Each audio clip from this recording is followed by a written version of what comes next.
வைத்திருக்கிறார்கள். ஆனால் அங்கே பார்த்தா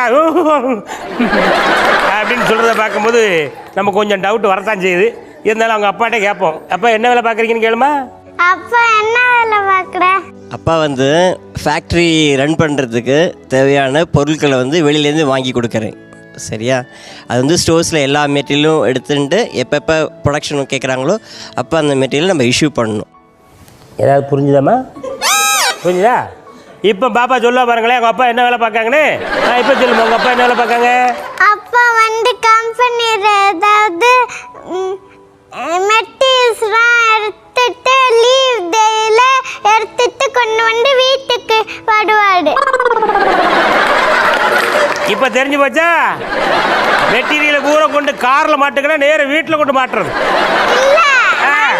எடுத்துட்டு வந்து வீட்டுக்கு கொண்டு வந்து வைப்பாடு. அதான் வெளியில் வச்சு கொண்டு தான் கண்டுபிடிச்சுவாங்கன்னு வண்டிக்குள்ள பின்னால் வச்சு மேலே ஏறி உட்காந்து கிரன்னு ஓட்டிட்டு போகிறேன்.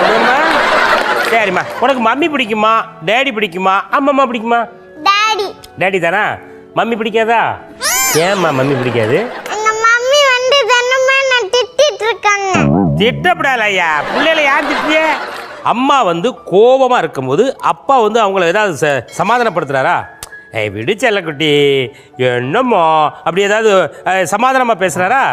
எப்படி அப்படிதான் சொல்றாரு. என்ன எப்படி அவரை கூல் டவுன் பண்ணுறாரு? சாப்பிடு, தண்ணி குடி, தூங்கு, டிவி பாடு அப்படிதான் சொல்றாரு. சரி, உங்க அப்பா கோபமா இருக்கும்போது உங்க அம்மா எப்படிமா சமாதானப்படுத்துறாங்க? அப்படியேதான் சாப்பிடு, தூங்கு, தண்ணி குடி, டிவி பாடு அப்படிதான் சொல்றாரு. ரைட். உங்க அப்பாவும் அம்மாவும் கோபமா இருக்கும்போது உங்க அம்மா எப்படிமா சமாதானப்படுத்துறாங்க?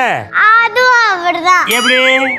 சாப்பிடு, தூங்கு, தண்ணி குடி, டிவி பாடு அதுதான். ஆமா, எங்க குடும்பத்துக்குனே நாங்க ஒரு சங்கீத ராகம் ஒன்று வச்சிருக்கோம்.